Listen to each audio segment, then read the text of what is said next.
Yung drug test na ito na pinag-usapan na ito, yung sinabi ni Executive Secretary Rodriguez, this pertains to the drug test that you made on the former Senator Bongbong Marcos?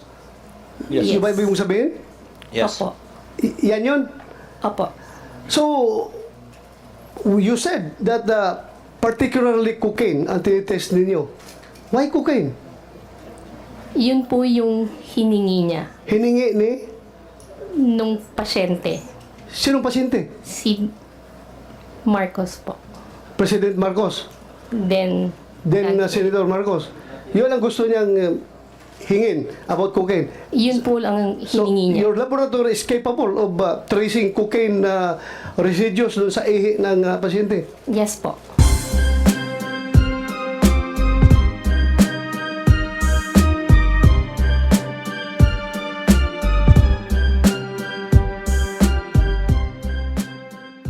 You were the one who signed this? Yes, sir. Can Digital. you just explain before the committee, ano raw yung kino-complain lang yung 2 minutes lapse or 2 whatever? minutes and 54 seconds. Yeah, before you answer the question, please introduce yourself para malaman namin yung qualifications mo, ma'am. Please Good go ahead. morning po. I am Dr. Maria Cecilia Lim. I am the laboratory head of the drug testing. Before that, Doctor, I'm sorry to interrupt, Mr. Chair. Can we have our surprise witness be seated here? And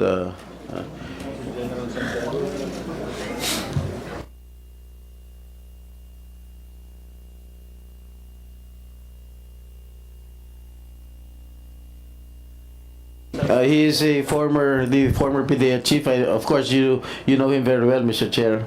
Yes, in fact, another former PDEA chair here, PDEA Director General, General Kakdak, may former senior officer in the PNP, kahit na may sakit siya, pumunta siya dito. Inoperahan siya sa likod, pumunta siya dito. So, thank you, sir, for coming over. Thank you. You did not let me down. Thank you, sir, for the invitation. And also, my upperclassman, the former officer of the PNP, General Pilisardo Serapio. Sir, thank you. Again, you didn't let your underclassman down. Thank you for coming over. Salamat, sir. Chairman, Mr. Point Yes. of order, Mr. Chairman. Ha? Point of order. Yes, go ahead. Where do we start? With the surprise or... St. Luke's muna, St. Luke's muna. Please continue, ma'am. At saka yung... sige. Go ahead, continue. St. Luke's. So, head po ako ng drug testing laboratory ng St. Luke's Medical Center, Global City. So, yung 2 minutes and 54 seconds po, kaya po talaga ng drug testing kit. Mabilis pong lumabas yung resulta. Yung mga sinasabi po nilang 5 minutes, yun po yung maximum time na i-allow namin na lumabas yung line ng drug test. Pag lumabas po yung linya, hindi na humawawala yun, negative na kayo. Pero yung naghihintay kayo na mag-a-appear yung linya, hanggang 5 minutes po yung maximum.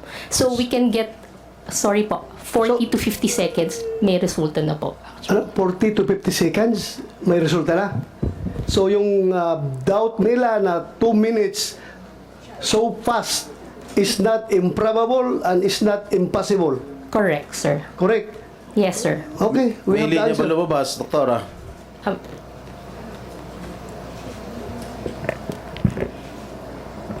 Good morning Please po. identify yourself. I'm Jereza Reyes, the drug analyst from St. Luke's Medical Center, Global City.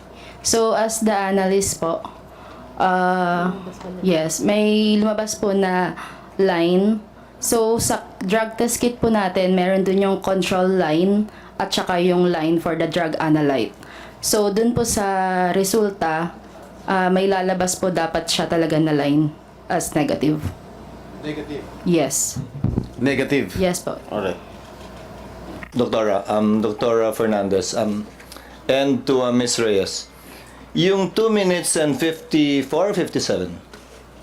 54. Ito yung oras na lumipas mula nung inilagay yung sample dun sa makina hanggang lumabas yung resulta. Tama po ba? Sir, hindi po makina.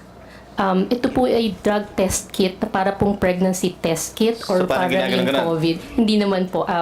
Idadrop mo lang yung urine sa one end, tapos hihintayin mo na lang siya. So, wala hindi, pong ito, makina. hindi ito yung kabuang proseso ng kinuha yung urine na 2 minutes lang. Yung transaction time po is the specimen collection. So pag abot po nung sample, tapos gagawin na niya. At yung rule ng DOH, hindi pwedeng lumampas ng, Wala pong rule ng DOH. hindi pwedeng mas mabilis kesa, ano yung 5 minutong binabanggit niyo po kanina? Yung drug test kit po na ginagamit namin, hanggang 5 minutes po pwede niyong basahin.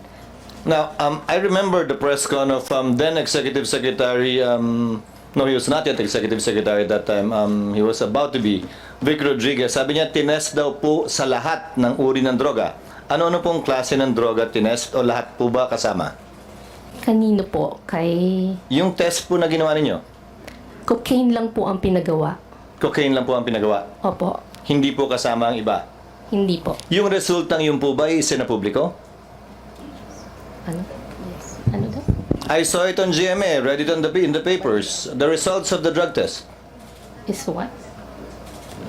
If I may Nanggaling answer, po sa amin? if I may answer, Senator Cheese, this was widely publicized in 2021, if I may recall, if my memory serves me right. So it was publicized, ma'am. It didn't come from St. Luke's. It We do came not from know. the person tested. So, Personally. Mr. Senator Chis, yung drug test na ito na pinag-usapan na ito, yung sinabi ni Executive Secretary Rodriguez, this pertains to the drug test that you made on the former Senator Bongbong Marcos? Yes. Yung ba ibig mong sabihin? Yes. Opo. Yan yun? Opo. So, you said that particularly cocaine ang tinitest ninyo. Why cocaine? Yun po yung hiningi niya Hiningi ni nung pasyente. sinong pasyente? Si Marcos po. President Marcos. Then, Senator Marcos. Yun ang gusto niyang hingin about cocaine. yun po lang ang So, hiningi niya. your laboratory is capable of tracing cocaine residues dun sa ihi ng pasyente. Yes po. So, iba yung ginagamit nyo sa cocaine, iba yung ginagamit nyo sa Cebu. Iba rin Iba po. gagamitin ninyo sa marijuana. Am I correct? Opo. Pero kung ako, walk-in lang ako, pupunta ako doon sa iyo, I want a drug test. Anong gagamitin ninyo? Kung ano pong hihingin nyo. Oh, may ganun ba na hingin? Ay, Kasi lahat ng tao dito sa Pilipinas magpa-drug test. Hindi ba nagtatanong na i-test nyo ako sa cocaine? I-test niyo ako sa Cebu? I-test niyo ako sa marijuana? Wala. Pupunta ako sa inyo, magpa-drug test para pag mag-negative, dalhin ko yung dokumento, nag-apply ako ng trabaho. Yun lang naman ang ginagawa natin. Hindi naman kami nagre-request sa inyo ng i-test niyo ako sa cocaine. I-test niyo ako sa Cebu. I-test niyo ako sa marijuana. Hindi pupunta ako sa inyo. Please, conduct drug test. Oh, negative. Salamat. Dahil ko ito sa in-applyan ko ng trabaho. Oh, wala ako negative ako. Bakit in-specify na cocaine? Mahal yan kasi. Nung panahon, magastos talaga yan. Magpa-drug test ka ng maraming random drug test, Mr. Wired and random drug test. Alam mo mga yung- droga ite-test natin? Alam mo yung random drug test, Mr. Chair? Senator Chis Escudero, lalo na sa PNP, nung panahon na bata pa kami, ang random drug test, mahal yan kasi. Nung panahon, magastos talaga yan. Magpa-drug test ka ng maraming tao. Ang ginagawa ng mga commander namin, pinipili lang yun. Random ko pero pinipili yung mga mukhang adik na pulis. Ikaw. Mag-drug test ka. Totoo totoo ba? Just para hindi masayang ang resources ng gobyerno, talaga pinipili yung mga nabalitaan na gumagamit ng droga na pulis. Ikaw, drug test ka. Random ito Random, purposive sampling pala yun. Hindi pala random sampling. Purposive sampling. Ikaw kasi alam ko gumagamit ka. But going back to St. Luke's, in fairness to St. Luke's, it's very clear here sa drug test report na ginawa nila to Marcos Ferdinand Jr. Romualdez. Nakalagay dito ang pangalan. The result is drug metabolite is cocaine. So it's correct na cocaine talaga. So cocaine yung pinapatest niya. Yes po. Siya Yes mismo po. ang volunteer na cocaine ang ipapatest. So, result, negative. Further questions? Bakit 2 minutes? Sabi niyo, possible. Kayang-kaya, 2 minutes. Yes po. Okay. So, that's it. Thank you for your cooperation. Maraming salamat. Hindi ito imposible, ha? Posibleng-posible talaga. Yes po. Thank you. Thank you for that. Morales, meron kang sinabi last hearing about yung video na kinukumbinsi ka ng mga tao o ng tao na to be silent. Huwag na testify sa committee na ito. And you said it is covered with video. Yes, Your Honor. And Audio. ito lang sa akin, before I continue. Ang sa akin lang kasi, ang problema mo, inuna mong pinalabas doon sa programa ni Maharlika yung video mo kaysa dito sa committee na ito. That's, alam mo, you are ongoing yung ating Senate investigation. Ganito, Padre.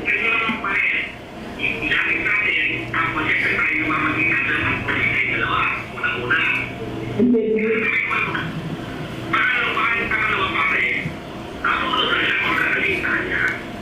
Yun po yan, Padre, no? Naiintindihan ko yun. Kaya uulitin ko, Padre, yung mama, hindi niya ginusto ang sitwasyon niya. Hindi niya ginusto, Padre. Never.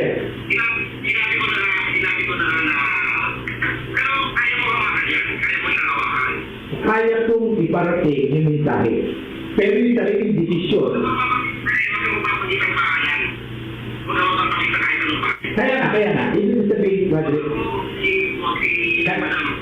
may hindi, Padre, bago nung tayo mawak ng informasyon, ang sinasabi ko, Padre, kung ano magiging desisyon niya sa kanya yun, Padre, diba? Kasi kabubuti niya yun. Eh, siyempre ako, itutuloy ko. Ito akong sige kung sino yung gustong mga pangalan na sinasabi mo. Wala akong papangkitin. Ang sinasabi ko, yung solusyon, remedyo, or what, siya magdidesisyon sa sarili niya. Padre, diba? Pare, pagkakaroon nila yung mga kanya, makainigil na siya. Pahit na siya. Ang gano'n lang. Dapat tayo pare, ano ba paano masabihin to? Take advantage of the situation tayo dalawa. Hindi, matulungan natin, Padre. Kasi siyempre yung mama, Pare, papatayin yan. Alam mo yun, papatayin yan. Baka magkakataan yan o ano mangyari yan. Alam mo naman ako yung sakit sa puso, mamatay yan. Alam mo naman yun. Maraming mga matay na tao ngayon, hindi na yung pinapatay. sige, Padre. Ganun na muna. Para masabiti ka. Okay, aminte ko. Ito ka ito namin eh. Aminte ko. Padre, ano na, kipintas ka. Okay, isip mo, wala akong magyari ka po. Pero makapalik ka na rin ba? Usap kami. Ibig sabihin, para kilala ko. Ibig sabihin na tumawag si Bang pala, KJ.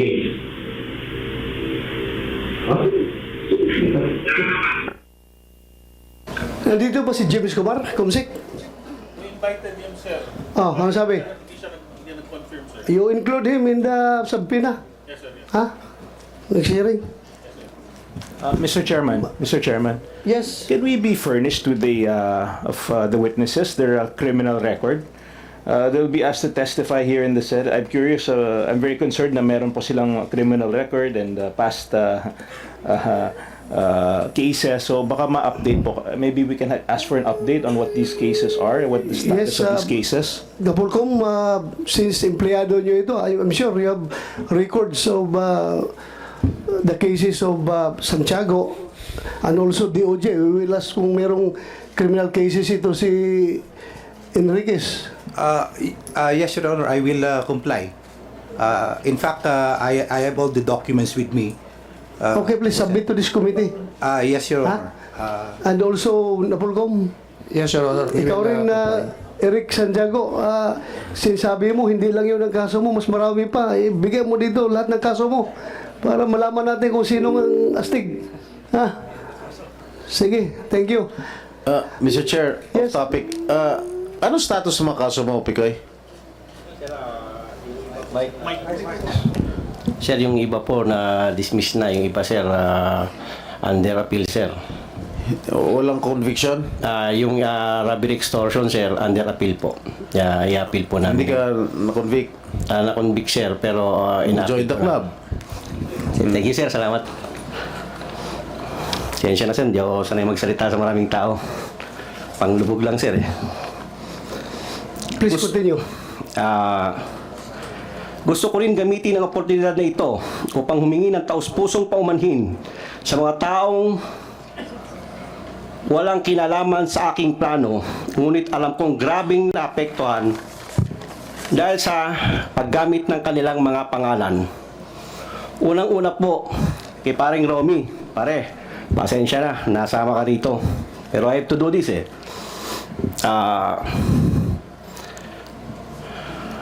Pangalawa po, sa pangalan ni Ginoong James Kumar, kung asan man po siya, pasensya na po. Sa nasabi ko po na dokumento, ipakikita ko pang magbigay dagdag linaw sa sinasabi ni Expedient Morales. Nandito po yon. May hawak po akong dokumento na gusto ko lang ipakita talaga. Ito po yung rason kung ba't pinasakay ko sila sa usapan. Para makapunta lang po ako rito at may presenta mga dokumento sana na magbibigay linaw sa mga sinasabi ni Agent Morales. Ano yung sabi mo, pinasakay? Yes sir, pinasakay. Parang dalawa nga ang gusto kong patunayan sir eh. Magkwento ka lang, makakarating ka na rito. Kwentong barbershop sir. Kwentong barbero lang. Katang isip. Makakarating ka na. Andito po ngayon, napatunayan ko ngayon yun. Napatunayan mo ngayon? Yes sir, nandito po ako. Kasi So you mean to say, itong committee na ito ay pwede pala mag-imbestiga ng katang-isip lang? ako po, ang sinasabi ko, yung akin po, hindi po kayo. Kayo po ay tunay. Alam ko po ang inyong layunin. Ako po ay para sa akin, gusto ko lang pong makarating dito upang magbigay linaw lang po, magdagdag linaw sa dahil sa mga dala ko. We are not interested of your dagdag linaw. We are interested on what happened, what transpired in that recording. Kaya yun ang explain mo. Huwag ka na maghanap pa ng ibang dagdag linaw. Please explain your side as far as that video is concerned. Yun po ay katang-isip ko lang. Pasensya na po kayo. Kaya po humingi po ako ng tawad nga po kay paring Romy at saka kay... Katang-isip na... Kasi actually sir, hindi naman para hindi naman para sa lahat yun eh. Sa amin lang sana yun. Pero dahil po na napunta po ako dito, dahil nga po sa isang salita niya na... Sandali, katang-isip lahat ng sinasabi mo doon? Yes sir. Kinakatang-isip mo ito si... Kaya nga po humingi po ako ng tawad sa kanya eh. Kaya... Wow! O hindi naman kami grade 1 dito, mga senador kami. Ay nako, ibig mong sabihin na binubula mo lang siya para mabula kami, para imbitahin ka dito, para makapagsalita ka ng something against kay Morales. No, mali po. Ganon. Yan ang mali po, hindi po kayo sinasabi mo eh. Hindi po kayo dapat kong bulahin. Hindi ako binubula mo, siya ang binubula mo para pagbula mo sa kanya, mabubula rin kami kasi may video yun nga usapan ninyo eh. Ibig mong sabihin, ganun kakagaling iyo. Kahit na ilang bisis ka kaso mo, yung kaso mo, wag mong pasis ko lang yun. Yes sir, I understand Pasis sir. lang yun sa aking panerbisyon pagka-pulis. I understand, Kaya huwag mo akong bilugin dito ha. Yes sir. Kung siga ka, kung maro ka sa labas, kung nabubula mo yung ibang tao, not me. Yes. Not me. Kasabot ko sir. Ha? Sabot ko sir. Anong Bisaya man ka? Taga saan ka? Taga Davao ako mama sir. Ibig sabihin, puro maro, taga Davao. Dili taon sir. Oy. Ay. Now, please, continue. Explain your side, yung nangyayari sa usapan na yun. Sige, I will give you the floor. Huwag kang lumihis sa ibang topic. Yun lang muna. Stick to that video. Yung lahat na sinasabi mo doon, bigyan mo ng context, bigyan mo ng explanation, bakit mo nasabi yung mga bagay na yun. Please. Yung kung totoo po, ako po nandito, ang purpose ko po is magsabi ng totoo. Yun nga, sabihin mong totoo, bakit ka tumawag kay Marquez at mga sinasabi mong patatahimikin siya, huwag na magsalita, at may binanggit ka ba nung pangalan na Lam?